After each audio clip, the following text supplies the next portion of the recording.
Good evening, everybody. Welcome to Biblical Reflections as we continue our studies through the stories of the book of Genesis.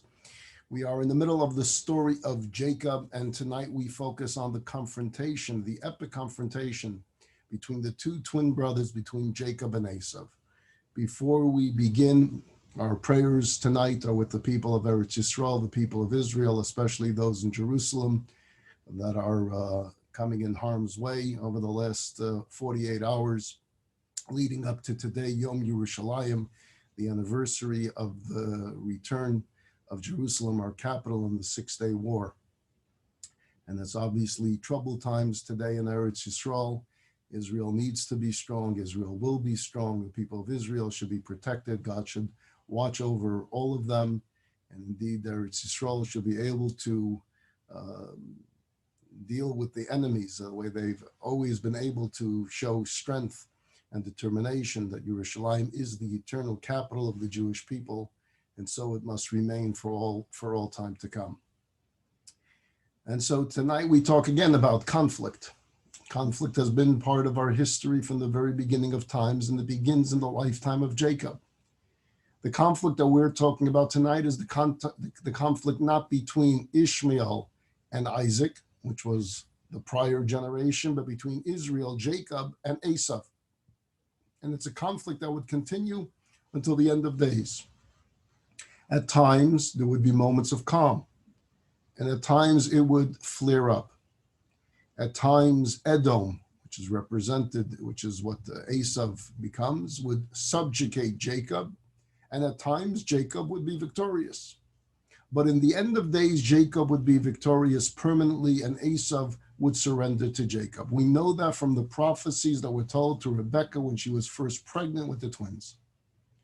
Jacob's behavior in the face of mortal threat from the stronger Esau was a guide for our conduct when we face similar circumstances. So we're going to look at Jacob, and we're going to focus as he prepares for this confrontation with Esau. Let me set the scene for you. For those of you that were with me last Monday night, we had a confrontation between Jacob and his uncle Lavan, and he leaves his uncle's house after 20 years of slaving for him. And there is that confrontation that takes place between nephew and uncle. But there God gets involved, and God tells Lavan, stay away from him, don't you harm him. He's now coming back into the land of Israel. Remember, he left 20 years earlier. He left Israel because of fear of his brother Esau. Esau wants to kill him because of the episode of the blessings. And now he's worried. He's afraid, as we're going to see inside the text very soon. But what we're going to see from the text is that he undertook 3 strategies, and he undertook them simultaneously, 3 different course of actions. Usually we pick 1, maybe 2 of the 3. He selected all 3. What were the 3 different modes of preparation that he took? 1 was a tribute, a present, a gift. That means he's trying to appease Esau. He's trying to calm him down. He's trying to be nice to him in hopes that all of this can just go away. Second, we're going to find prayer. He turns to God in prayer, saying, I'm afraid, help me. And third, he prepares for battle. He knows this may come to war, and if it's going to come to war, he's going to fight. It's not going to be Jacob is just going to sit back and allow himself to be slaughtered. He's going to fight back against his brother if it comes to that. Now, at first glance, such activities seem to involve contradictory emotions. Think about it. If you're dispatching lavish gifts to a murderous enemy, that seems to show submission, right? You're giving in to him. You're giving in to his demands. You're giving in to his complaints. You're throwing yourself at his mercy. In preparing for war, your mindset is, I'm ready to fight. I'm ready to kill. I need to be victorious. I need to protect my family.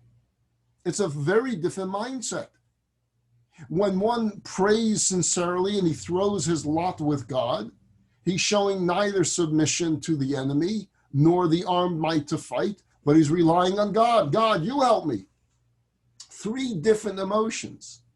Now, a human can and should prepare for contradictory policies. In general, you don't put all your eggs in one basket because they involve vastly different emotional and intellectual responses. You usually can't bring a total commitment to each of the three. You're going to focus more on one than the other. The pleading for mercy from the enemy will interfere with the total trust in God or the courage one needs to muster together before battle. But we find in the story of Jacob that he gave each path his total sincerity. He was very sincere in each of these three different pathways he was taking. He was able to cast his lot with God and yet not fail to make the necessary human response to a crisis. And at the same time, he was sensitive enough to feel Esau's hurt for the blessing incident. So he does feel a little bit for his brother, and he wishes he could make the boo-boo go away, make the hurt go away, and he wants to try. But he also knows who he's dealing with. He knows his brother, and his brother can be rather wicked at times, and so he has to prepare for battle if there's no other way to protect his family. The Jewish people are going to live through some very different times and different decades and different centuries. And they're going to need to respond in sometimes conflicting ways. Oseh Shalom Bimromov, we are a people of peace. We always want peace. Peace is everything that we represent. But at the same time, as we see tonight in Jerusalem, we could want peace from today to tomorrow. We could dance for peace. We can sacrifice for peace. But if we don't have a partner for peace, there's going to be conflict. And when there's conflict, we need to be prepared to defend ourselves, to defend our families, to defend our land. We're going to take a look now at chapter 32 of the book of Genesis. I'm going to break it up in different parts with some commentary in the middle. Let me put up two verses from this particular chapter for you. So this is Jacob now on his way to the land of Israel. He's coming back to Israel. First and foremost on his mind is, I can't get to my parents' house without passing through Esau, because he's got spies everywhere and he knows I'm coming. Verse 4, Jacob sends angels ahead of him to his brother Esau to the land of Seir, to the field of Edom.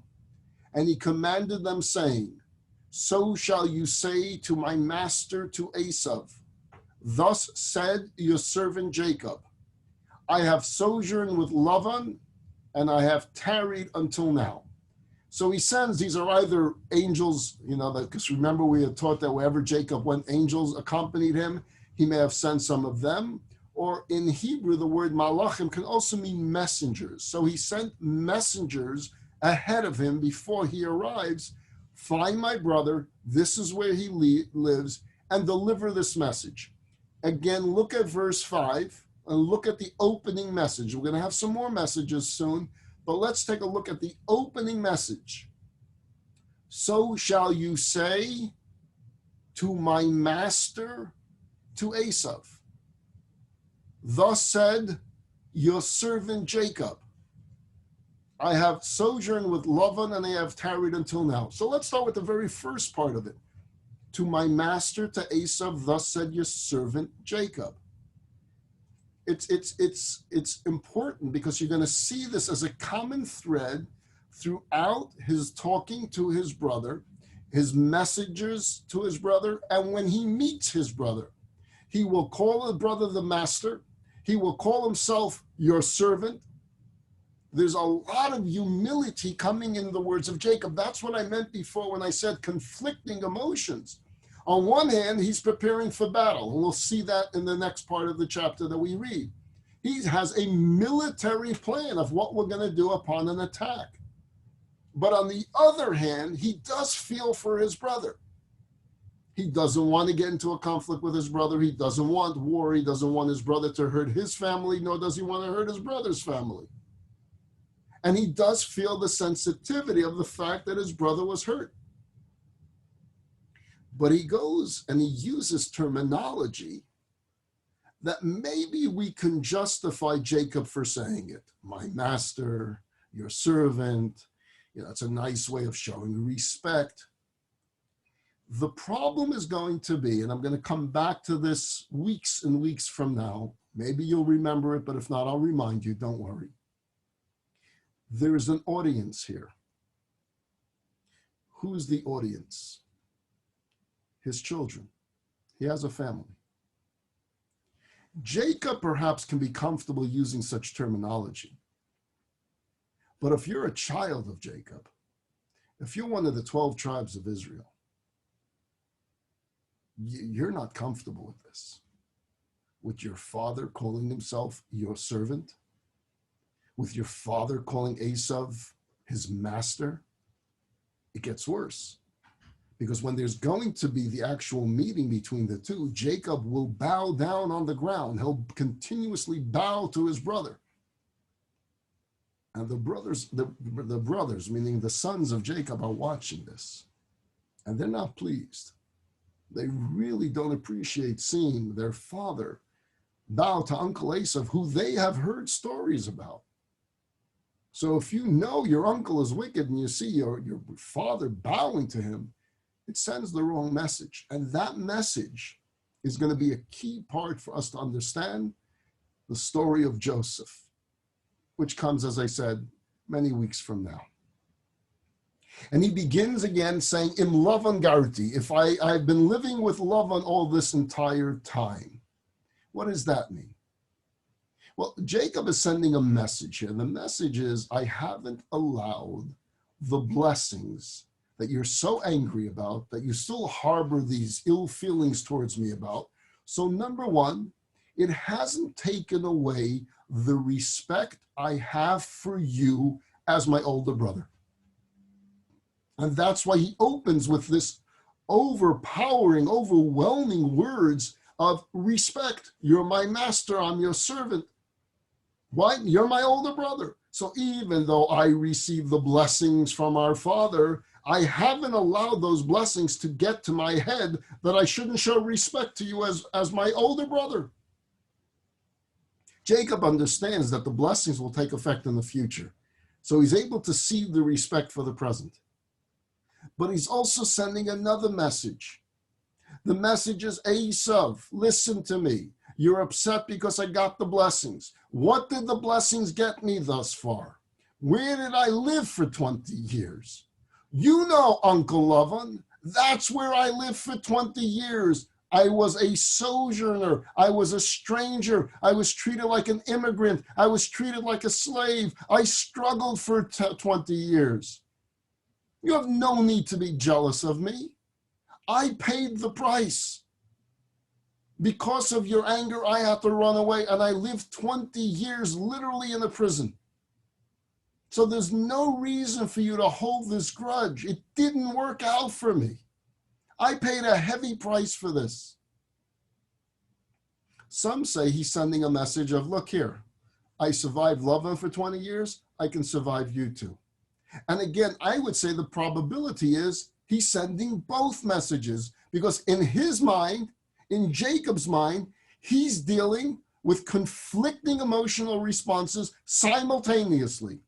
He's sending him a message of, I didn't have it easy, but he's also sending him a message, and I survived. I have learned how to survive with tough people. And if I have to deal with you, I'll deal with you. I prefer the way of friendship, the way of brothers. That's my preference. Let's go back to the text, okay? We're continuing, same chapter. And we're at verse number, we're going to do 6, 7, and 8 now. I have acquired oxen and donkeys, flock, manservants, and maidservants, and I have sent to tell this to my master to find favor in your eyes. So I'm sending you gifts. I'm sending you oxen and donkeys and flock. I'm sending you all of this as a sign to my, again, master, that I find favor in your eyes. I want to make peace with you.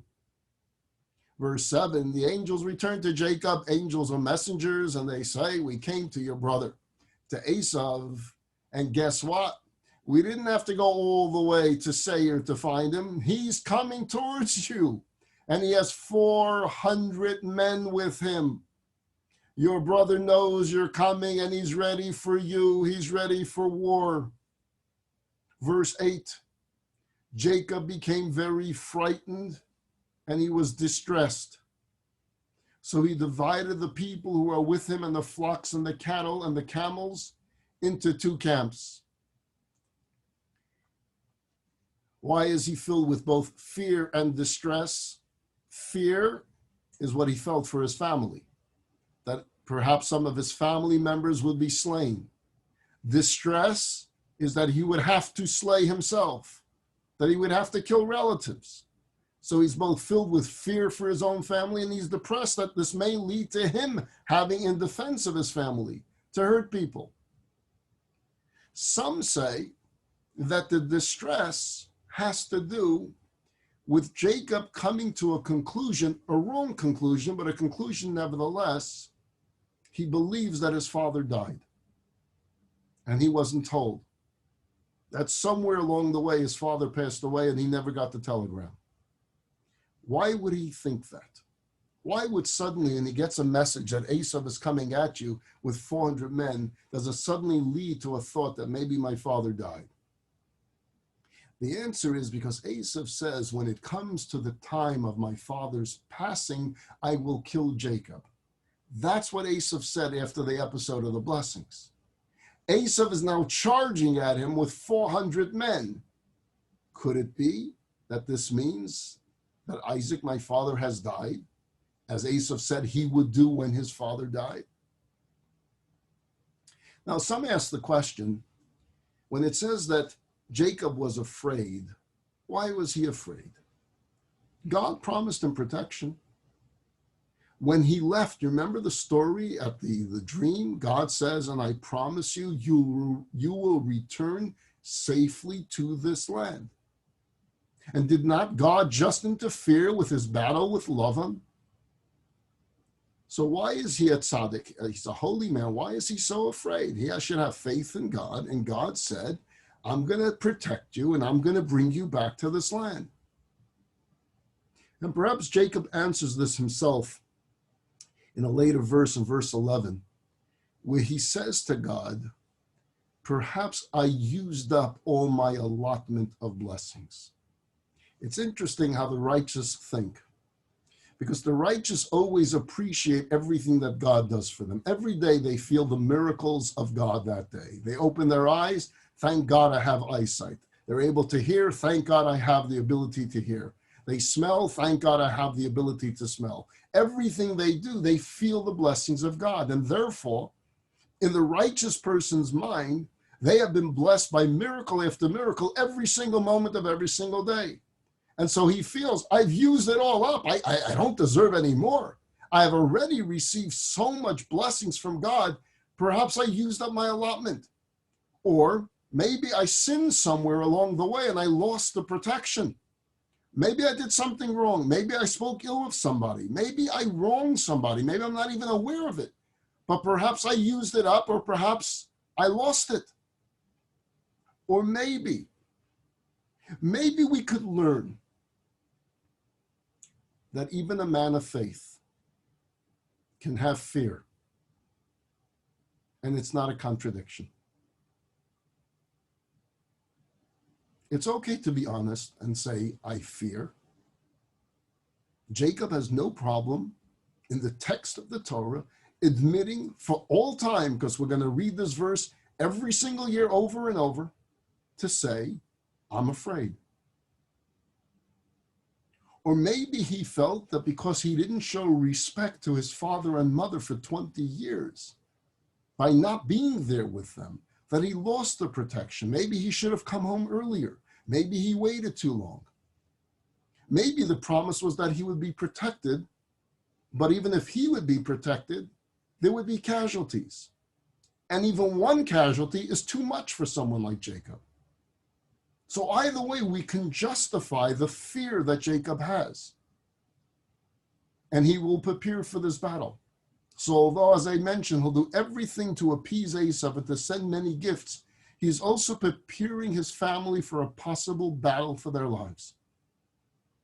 Now, it's interesting to note the contrast between his handling of what we studied last week, we'll call it the Lavan confrontation, and this week, the Esau confrontation.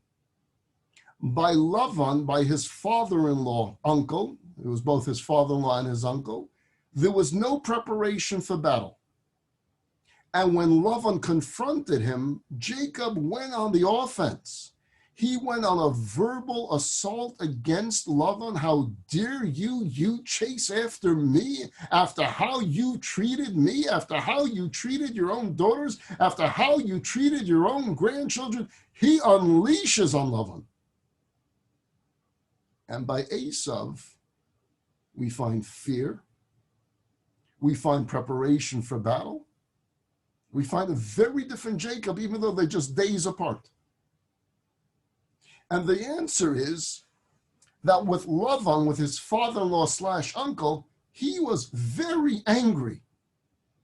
He's not calling him no master. I'm not your servant. That's not the type of talk he's going to give. He's not giving any gifts. You lousy, dishonest, cheating, lying crook. He lets him have it. 20 years of frustration was bottled up in him, and he unleashes. But by Esau, even with all the justifications for what he did with the blessings, and remember, we studied it at great length, and what did we come out saying? It was Rebekah. It was Rebekah that forced this upon Jacob, which meant Jacob always felt guilty about it. He was never comfortable with it. He never wanted to do it. He did what he had to do. He listened to his mother. His mother did what she had to do. Isaac did what he had to do. But Jacob himself always felt guilty about it. And therefore, even with all the justifications of what he did with the blessings, he felt that there was a legitimacy to the hurt feelings of Esau. Not a legitimacy for him to want to kill his brother, but a legitimacy to the hurt, to understand the anger. So if I can pacify and calm the anger, maybe we can get out of this safely. And that's why we see two entirely different reactions from Jacob, even though they're literally days apart. We're going to go back to the text now. We're going to do a whole bunch of text. You're going to have to remember it as we go further as to what happens in this chapter. So bear with me. You'll read together with me, and then we'll start the explanations of it. We start with verse 9, same chapter. And he said, if Esau comes to one camp and strikes it, the remaining camp should escape. So we're going to divide up in two different camps. One, whichever one Esau attacks first, the other one should then utilize the time to escape. And Jacob himself would stay on the battlefield until the very end. And Jacob then says, he's now turning to God, O God of my father Abraham and God of my father Isaac, the Lord who said to me, return to your land and to your birthplace, and I will do good to you. The God that made that promise to me. I have become small from all the kindnesses and from all the truth that you have rendered your servant. For with my staff I crossed this Jordan, and now I have become two camps. As I mentioned earlier, he feels I've used up all of my merits that I have had with you. So although years ago you made that promise to me, I know you have watched over me and protected me through miracles over the past 20 years. And look at me, I came to love him with nothing but a staff, and now look, I have an entire family, and I have flock, and I know you gave it all to me. Verse 12, now deliver me from the hand of my brother, from the hand of Esau. Look how honest it is.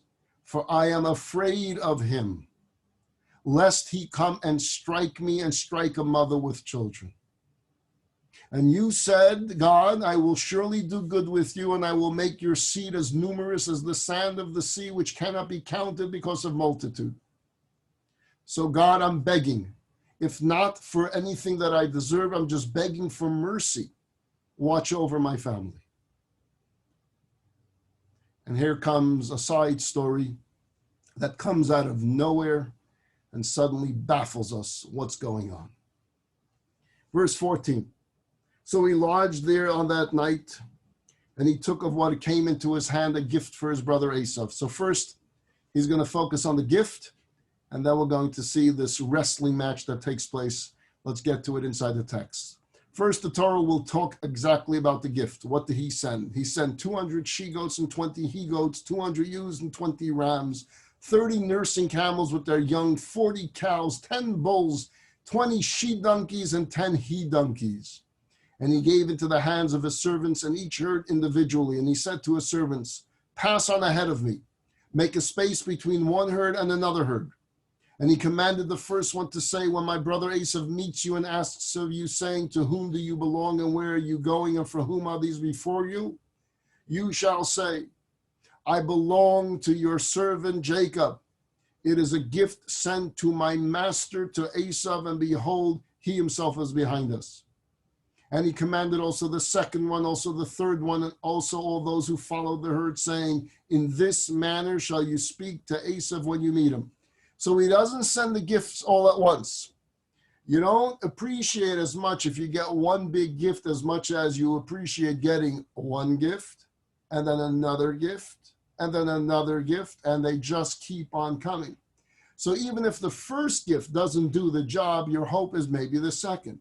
And then maybe I'll think about it for an hour, and then the third, and then I'll think about it for an hour and the next. That was Jacob's plan, to continuously the gifts coming, one after the next, and each one with this same flowery talk of your servant Jacob, a gift to my master. Each one will repeat the mantra over and over, trying to break into Esau to know your brother loves you, he cares about you, he respects you, and look, he's giving you of the wealth that he acquired in his exiled state. Verse 21, and you shall say also, behold, your servant Jacob is behind us. For he said, I will appease his anger with the gift that is going before me, and afterwards I will see his face. Perhaps he will favor me. So he lets it be known to Esau, I'm not running away. I'm going to come face to face with you. But before, I am trying to appease you. I am trying to make peace with you. I am trying to show you the respect you deserve. Verse 22, so the gift passed on before him, and he lodged that night in the camp. So he sends all these messengers with the gifts. He wakes up in the middle of the night, verse 23, and he took his 2 wives and his 2 maidservants and his 11 children, and he crossed the ford of the Yabok. And he took them and he brought them across the stream, and he took across what was his.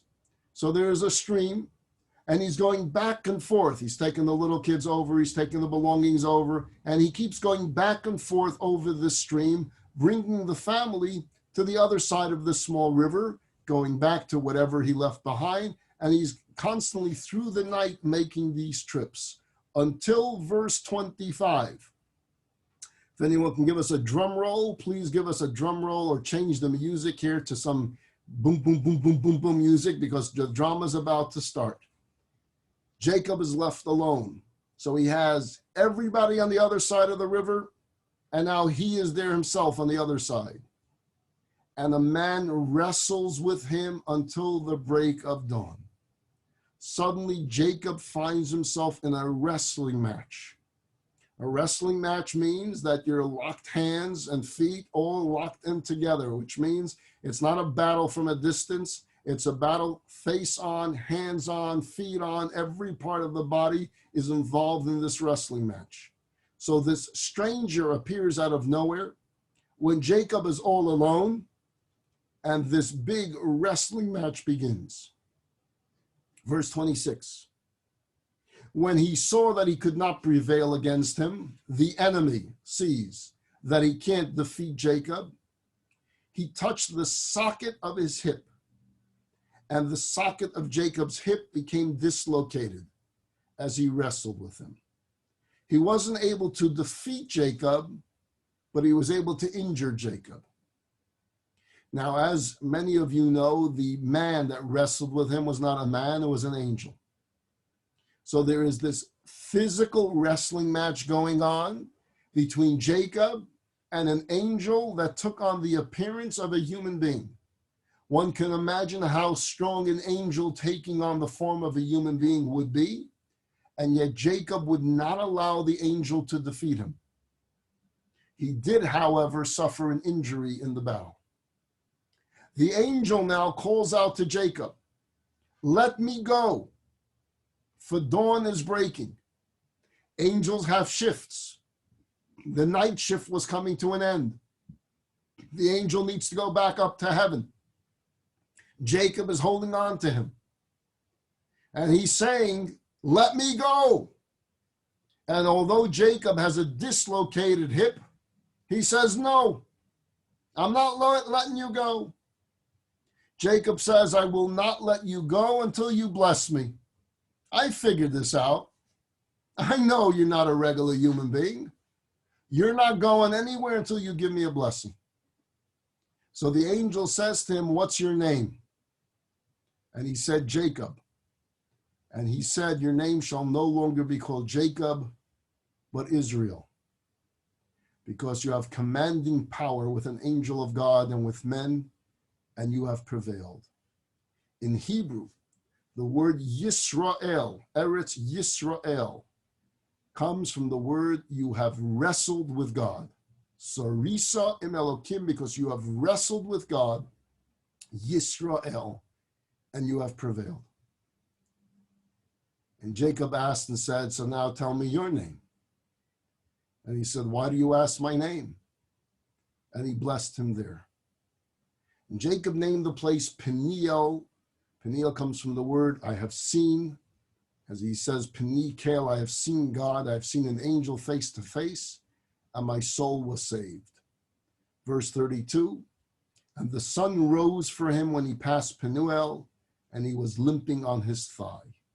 Therefore, the children of Israel, verse 33, it talks a little bit futuristic. When there will be the children of Israel, when there will be a Torah, when there will be the laws of kosher. So this is going to be futuristic. May not eat the displaced tendon which is on the socket of the hip until this day, for he touched the socket of Jacob's hip in his hip sinew.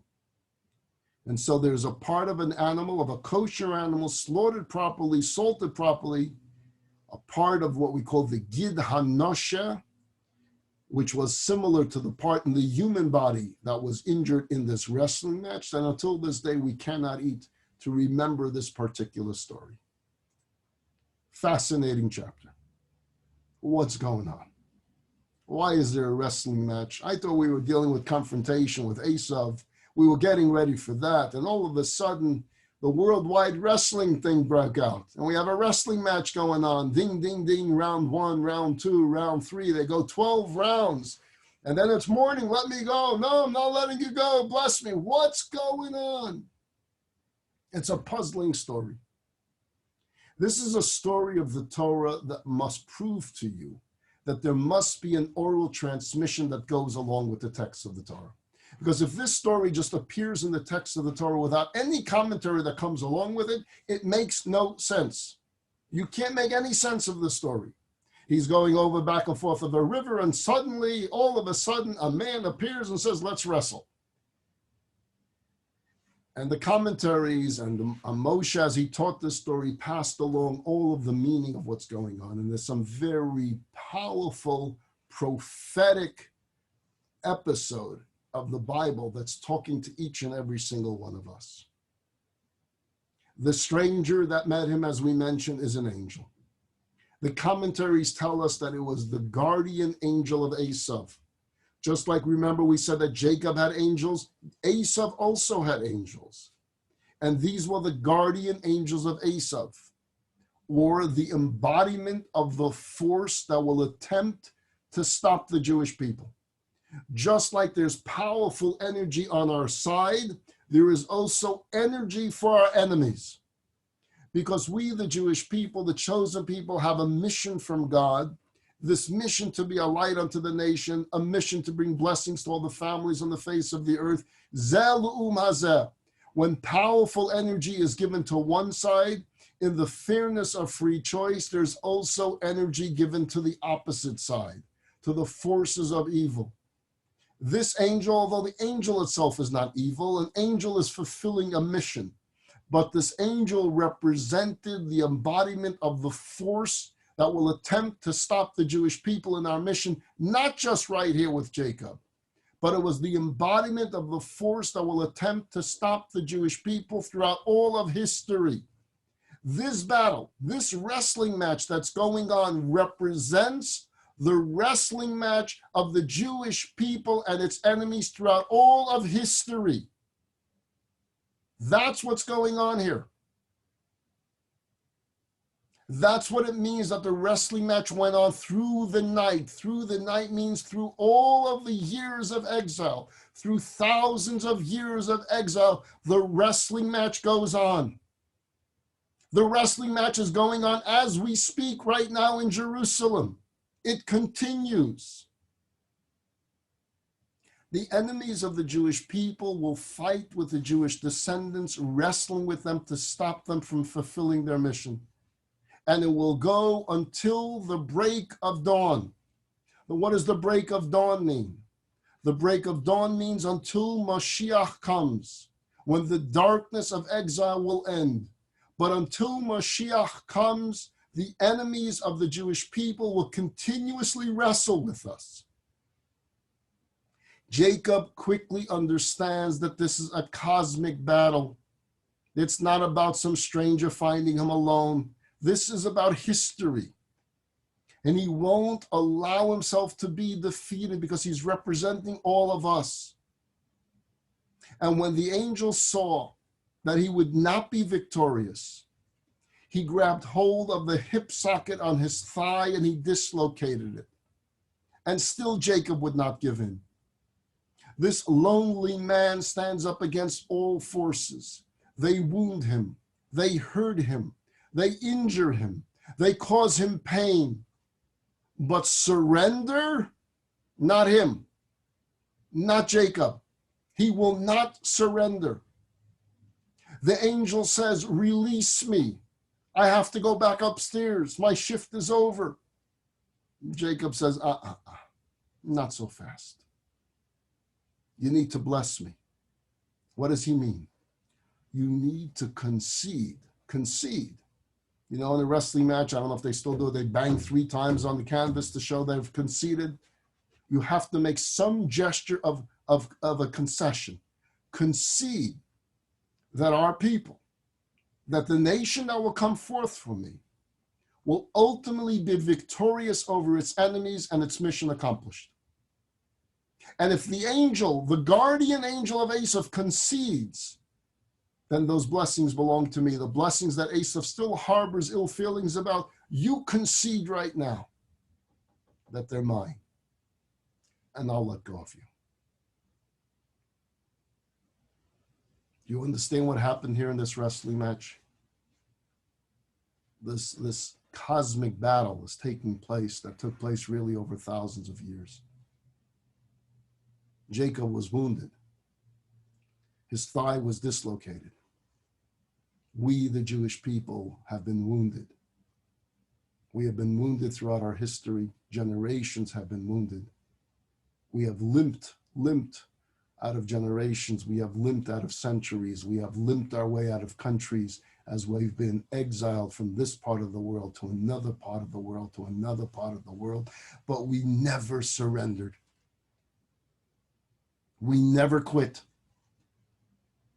No matter what the world threw our way, no matter what the pain, no matter what part of our body you dislocated, we never surrendered. We continued on. For 3,000 years, other nations have called upon us to assimilate, and we've refused. For 3,000 years, mighty religions have urged us to convert or bow or believe in an idol or bow to a cross, whatever it is they tried. But we have resisted. Jews suffer persecution because of our faith, but we stay true to the covenant that our ancestors made with God. We are a people, as we have spoken in many of my classes, that are awesome in our stubbornness. We are as stubborn as they get, and we're proud of it. And we got it from Jacob. He's a tough cookie, this guy, Jacob. Maybe the 20 years of loving is what toughened him up a lot. Maybe he's learned how you deal with tough people in a tough part of the world. Yeah, I'm going to try to sit and appease Esau, but I'm not surrendering to anybody. We have always been able to transform darkness into light. We've been in those wrestling matches, we've been wounded, and yet we get up and somehow we're victorious from it.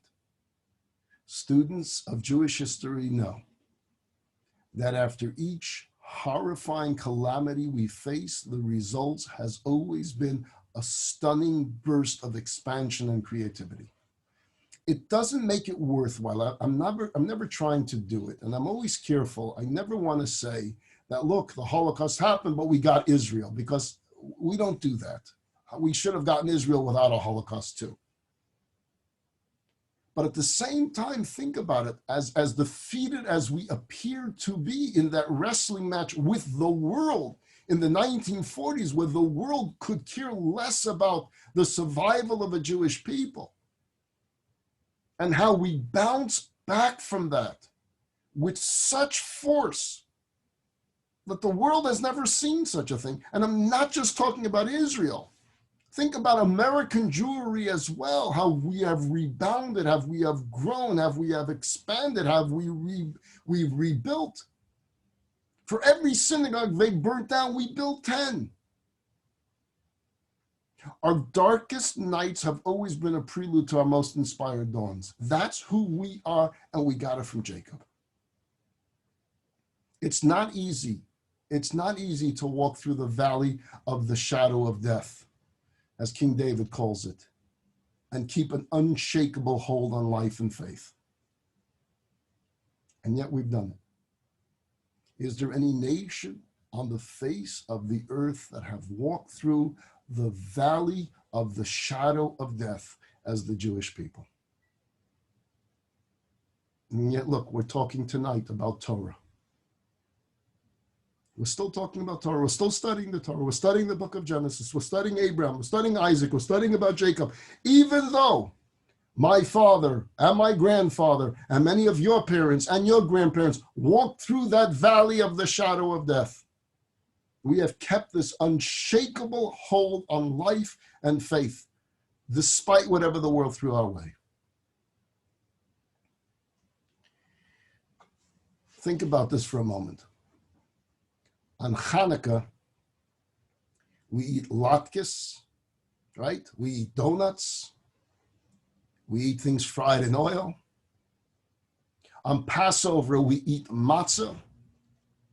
And on Purim, we eat hamantash and pastries in the memory of the wicked Haman.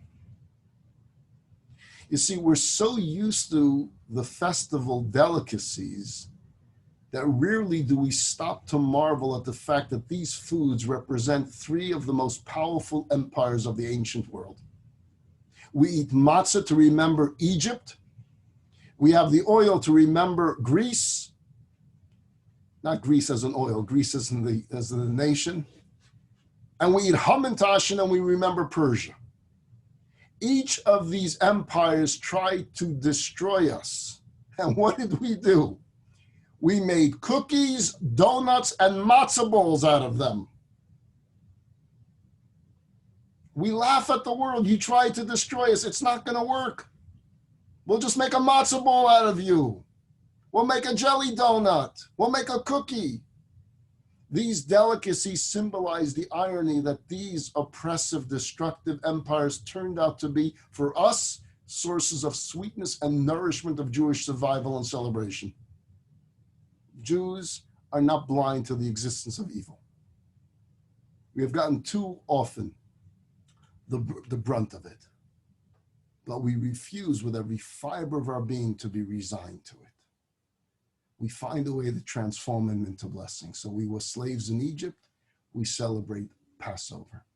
We had it difficult with the Greeks, we celebrate Hanukkah. We had a Haman, we'll celebrate Purim. We don't give in.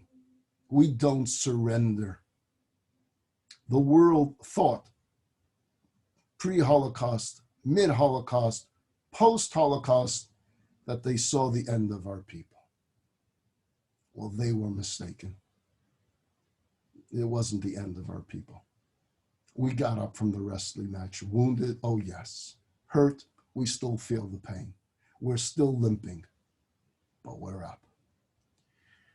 Next week, Monday night is the holiday of Shavuot, so there won't be class next Monday night. I'll be back the following Monday night. We'll take off where we're leaving off right now in the middle of this cosmic battle, and then we'll continue where the two brothers actually do meet with one another, and we'll see how that works out.